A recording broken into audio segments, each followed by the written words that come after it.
கிறிஸ்துவுக்குள் பிரியமானவர்களே, கர்த்தராகிய இயேசு கிறிஸ்துவின் நாமத்தினால் உங்கள் அனைவருக்கும் என் அன்பின் வாழ்த்துதலை தெரியப்படுத்துகிறேன். கர்த்தர் இன்று உங்களுக்காக கொடுக்கும் அதிசயமான வசனம் எரேமியா 33வது அதிகாரம் 1வது வசனம்.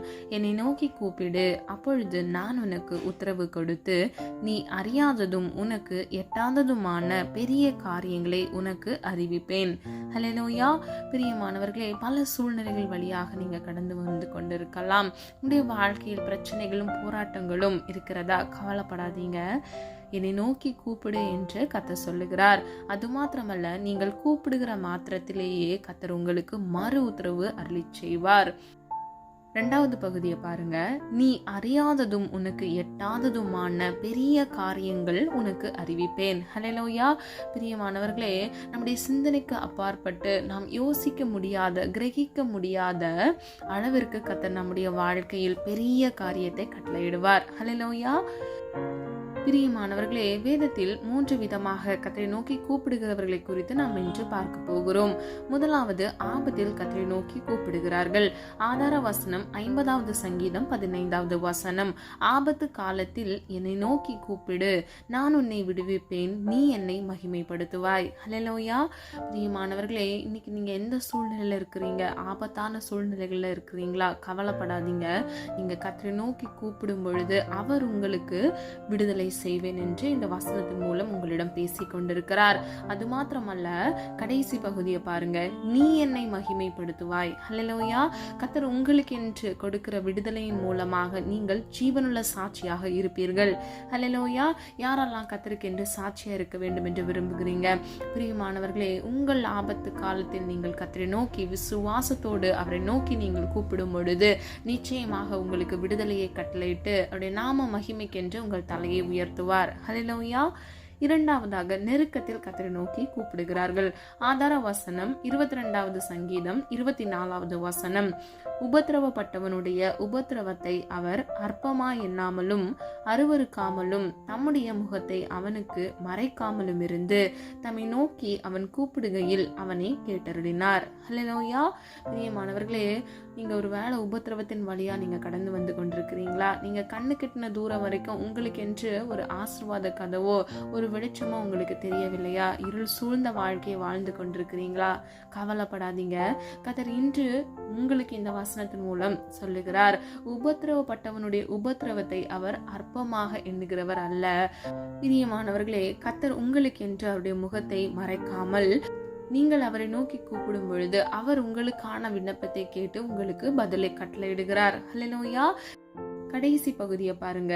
அவனை கேட்டருளினார். பிரியமானவர்களே, நாம் ஆராதிக்கிற தேவன் ஜீவனுள்ளவர். அவர் இன்றும் அற்புதம் செய்கிறவர். இன்றைக்கு உங்களுடைய வாழ்க்கையில கர்த்தர் அற்புதம் செய்யவே ஆவலோடு இருக்கிறார். ஹல்லேலூயா. அற்புதம் பெற்றுக்கொள்ள வேண்டும் என்று நினைக்கிறவங்க கர்த்தரை நோக்கி நீங்கள் கூப்பிட வேண்டும். உங்க உபத்திரவத்துல சோர்ந்து போய் நீங்க இருந்துடக்கூடாது. நீங்க கர்த்தரை நோக்கி விண்ணப்பம் பண்ணுகிறவர்களா இரவும் பகலும் அவரை நோக்கி நீங்கள் விண்ணப்பம் பண்ணும் பொழுது கர்த்தராகிய தேவன் பரத்திலிருந்து உங்களுக்கான உதவியை கட்டளையிடுவார். ஹல்லேலூயா. உங்கள் உபத்திரவத்தை, உங்கள் நெருக்கத்தை, உங்கள் பாடுகளை கர்த்தர் விசாலமாக, அற்புதமாக, அதிசயமாக உங்களுக்கு மாறுதலாக கட்டளையிடுவார். ஹல்லேலூயா. 3வதாக, நெருக்கத்தில் இருக்கிறவர்கள் கர்த்தரை நோக்கி கூப்பிட வேண்டும். ஆதார வசனம் 118வது சங்கீதம் 5வது வசனம். நெருக்கத்தில் இருந்து கர்த்தரை நோக்கி கூப்பிட்டேன், கர்த்தர் என்னை கேட்டருளி விசாலத்திலே வைத்தார். ஹல்லேலூயா. பிரியமானவர்களே, இந்த வசனத்தின்படி நெருக்கத்தில் இருக்கிறவர்கள் கர்த்தரை நோக்கி கூப்பிடும் பொழுது அவர் அந்த விண்ணப்பத்தை கேட்டு அவர்களை விசாலத்தில், அதாவது ஆசீர்வாதமான வாழ்க்கையை அவர்களுக்கு கட்டளையிடுவார். விசாலத்தில் அவர்களை வைப்பார். பிரியமானவர்களே, நீ விசுவாசித்தால் தேவனுடைய மகிமையை காண்பாய் என்று வேதம் சொல்லுகிறது. விசுவாசிக்கிறவனுக்கு எல்லாம் ஆகும் என்று வேதம் சொல்லுகிறது. இன்னைக்கு யாரெல்லாம் இந்த வார்த்தைகளை கேட்டு விசுவாசிக்கிறீங்களோ கர்த்தர் உங்களுடைய வாழ்க்கையில் இருக்கக்கூடிய ஆபத்தை, நெருக்கத்தை, உபத்திரவத்தை கர்த்தர் மாற்றி உங்களுக்கான ஆசீர்வாதத்தையும் உங்களுக்கான அற்புதத்தையும் இன்று கர்த்தர் உங்களுடைய வாழ்க்கையில் கட்டளையிடுவார். நம்ம எல்லாரும் விசுவாசத்தோடு ஒரு மனதாய் இணைந்து ஜெபிப்போமா? அன்பின் பிதாவே, அப்பா, எங்களை எமது கரத்தில் ஒப்பு கொடுக்கிறோம். அறிந்தும் அறியாமல் செய்த தவறுகளை மன்னிங்கப்பா. நீர் விரும்புகிற பரிசுத்தம் எங்களுக்கு வேண்டும். கிறிஸ்துவுக்குள் நாங்கள் புது சிருஷ்டியாக வாழ எங்களுக்கு கிருபை தாங்க தகப்பனே. பழையன கலைந்து போயின, எல்லாம் புதிதாயின என்று சொன்ன வசனத்தின்படி என்னுடைய வாழ்க்கையில் இருக்கக்கூடிய எல்லா மீறுதலின் குற்றங்கள் உடைய வார்த்தைக்கு கீழ்ப்படியாத காரியங்கள், எங்களுடைய பாவங்கள் எல்லாவற்றையும் ஆண்டவரே நீர் மாற்றி எங்களை நீர் பரிசுத்தப்படுத்தும்படியாய் ஜெபிக்கிறோம் ஆண்டவரே. எந்தெந்த காரியங்கள் நிமித்தமாக உடைய பிள்ளைகளுடைய வாழ்க்கையில நெருக்கமான சூழ்நிலைகள்ல, உபத்திரவத்துல, ஆபத்துல இருக்கிறார்களோ அவர்களுக்கு இயேசுவின் நாமத்தினால் ஒரு விடுதலையை கட்டளையிடுங்க. இன்றைக்கு உம்முடைய பிள்ளைகளுடைய வாழ்க்கையில அற்புதத்தை கட்டளையிடுங்க தகப்பனே. குமாரன் விடுதலையாக்கினால் மெய்யாகவே விடுதலையாவீர்கள் என்று வேதம் சொல்லுகிறதப்பா. இன்றைக்கு உம்முடைய பிள்ளைகளுடைய வாழ்க்கையில ஒரு அற்புதத்தை காண கிருபை செய்வீராக. எண்ணற்ற தேவைகளோடு உம்முடைய பிள்ளைகள் ஆண்டவருடைய சமூகத்துல வேண்டி விரும்பி காத்திருந்து ஜெபித்த ஒவ்வொரு காரியங்களுக்கும் இயேசுவின் நாமத்தினால் ஒரு அற்புதத்தை காண கிருபை செய்யுங்க. எல்லாருடைய துக்கத்தை சந்தோஷமாக மாற்றுகிற தேவன் நீர் ஒருவரை தகப்பனே. நீர் சொல்ல ஆகும், நீர் கட்டளையிட நிற்குமாப்பா. உடைய பிள்ளைகள் இழந்த சந்தோஷத்துக்கும் சமாதானத்துக்கும் தக்கதாக ரெட்டிப்பான மன மகிழ்ச்சி உடைய பிள்ளைகளுடைய வாழ்க்கையில கட்டளையிடுங்க தகப்பனே. கேட்கிற எவனும் பெற்றுக்கொள்வான் என்று வேதம் சொல்லுகிறது தகப்பனே. அது மாத்திரமல்ல, கேளுங்கள் கொடுக்கப்படும் என்று வேதம் சொல்லுகிறது ஆண்டவரே. உமையே நோக்கி பார்க்கிறோம் ஆண்டவரே. ஒத்தாசை வரும் பர்வதத்துக்கு நேராக எங்கள் கண்களை ஏறெடுக்கிறோம் அப்பா. உம்மை நோக்கி பார்த்த முகங்கள் வெக்கப்பட்டு போவதில்லை தகப்பனே.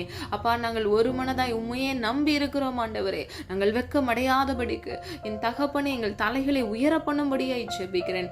என் தகப்பனே, நீர் உடைய பிள்ளைகளுடைய வாழ்க்கையில் அவர்கள் தலையை உயர்த்தும்படியாய் ஜெபிக்கிறேன் அப்பா. ஆசீர்வதிங்க, பாதுகாத்து கொள்ளுங்க தகப்பனே. அப்பா, இன்னும் அநேக பேர் தகப்பனே அப்பா கடன் பிரச்சனையில வாதிக்கப்பட்டு சிக்குண்டு சோதிக்கப்பட்டு இருக்கிறாங்க. அந்த பிள்ளைகளுக்கு இயேசுவின் நாமத்தினால் ஒரு விடுதலையை கட்டளையிடுங்க தகப்பனே. ₹1 கடன் இல்லாதபடிக்கு பிள்ளைகள் அதை அடைத்து தீர்த்து ஆண்டவரே உம்முடைய ஆசீர்வாதத்தை அவர்கள் சுதந்திரித்துக் கொள்ள இயேசுவின் நாமத்தினால் தகுதிப்படுத்துங்க. குழந்தை பாக்கியம் இல்லாத உம்முடைய பிள்ளைகளுக்கு ஏற்ற வேளையில் ஆண்டவரே கர்ப்பத்தின் கனியை ஆசீர்வதித்து பிள்ளைகளுடைய தலையை நீர் உயர்த்தும்படியாய் ஜீவனுள்ள சாட்சியமுடைய பிள்ளைகளை மாற்றுங்கப்பா. ஆண்டவரே, காத்திருக்கிறது மனதை இழைக்க பண்ணும், விரும்பினது வரும்பொழுதோ ஜீவ விருட்சம் போல் இருக்கும் என்று சொன்ன வசனத்தின்படி உடைய பிள்ளைகளுடைய வாழ்க்கையில ஜீவ விருட்சம் போல் இருக்கத்தக்க அற்புதமான காரியத்தை கட்டளையிடுங்க தகப்பனே. திராட்சரசம் குறைந்த பொழுது ஆண்டவரே அந்த இடத்துல நீர் அற்புதத்தை கட்டளையிட்டீரே அப்பா. உடைய பிள்ளைகளுடைய வாழ்க்கையில இன்றைக்கு இயேசுவின் நாமத்தினால் அற்புதத்தை காண கிருபை செய்வீராக. நீர் உம்முடைய பிள்ளைகளுக்கு அற்புதம் செய்வதற்கு தடையாய் இருக்கிற எல்லா தடை கற்களையும் இயேசுவின் நாமத்தினால் நிர்மூலமாக்கி ஜெபிக்கிறேன். சத்ருவானவன் கெச்சிக்கிற சிங்கம் போல பிள்ளைகளுக்கு விரோதமாக எழும்பினாலும் பொல்லாப்புக்கு பயப்படாதவர்களாய் இயேசுவை நோக்கி அப்பா கர்த்தர் இவர்களுக்கு என்று நியமித்த ஓட்டத்தில் விசுவாசத்தோடு ஓடத்தக்க இயேசுவின் நாமத்தினால் கிருபை செய்யுங்க. சத்ருவானவனை மேற்கொள்ள கிருபை செய்யுங்க. பிசாசுக்கு எதிர்த்து நெல்லுங்கள், அப்பொழுது அவன் உங்களை விட்டு ஓடி போவான் என்று சொன்ன வசனத்தின்படி சத்ருவானவனுக்கு எதிர்த்து நிற்க இயேசுவின் நாமத்தினால் பிள்ளைகளுக்கு திராணியை கட்டளையிடுங்க தகப்பனே. சோர்ந்து போய் இருக்கிற பிள்ளைகளுக்கு சத்துவத்தை கட்டளையிடுங்க. கண்ணீரோடு இருக்கிற பிள்ளைகளுக்கு ஆனந்த மகிழ்ச்சியை இயேசுவின் நாமத்தினால் கட்டளையிடுங்க. சமாதானத்தை கட்டளையிடுங்க தகப்பனே. வேண்டிய தேவைகளை கத்தர் சந்திங்க. நாளை தினத்தின் தேவைகளை குறித்து கலங்காதே என்று வேதம் சொல்லுகிறதப்பா. ஒவ்வொரு பிள்ளைகளுடைய தேவைகளை இயேசுவின் நாமத்தினால் நீர் அற்புதமாக கட்டளையிடும்படியாய் ஜெபிக்கிறேன்ப்பா. ஆண்டவரே, உடைய பிள்ளைகள் விண்ணப்பித்து ஜெபித்த ஒவ்வொரு காரியங்களுக்கும் அப்பா என்னோடு இணைந்த ஜெபித்த காரியங்கள் எல்லாவற்றிலும் இயேசுவின் நாமத்தினால் ஆமென்றும் ஆமென் என்றும் அப்பா நீர் பதில் கொடுக்க போகிறீர். அதற்காக நன்றி. உடைய நாமம் மாத்திரம் மகிமைப்படுவதாக. எங்களை தாழ்த்துகிறோம், வெறுமையாக்குகிறோம். மீட்பர் இயேசு கிறிஸ்துவின் மூலம் ஜெபிக்கிறோம் ஜீவனுள்ள நல்ல பிதாவே, ஆமீன். God bless you. பிரியமானவர்களே, இந்த வீடியோ உங்களுக்கு பிடிச்சிருந்துச்சுன்னா லைக் பண்ணுங்க, சப்ஸ்கிரைப் பண்ணுங்க, பெல் ஐக்கான் கிளிக் பண்ணுங்க.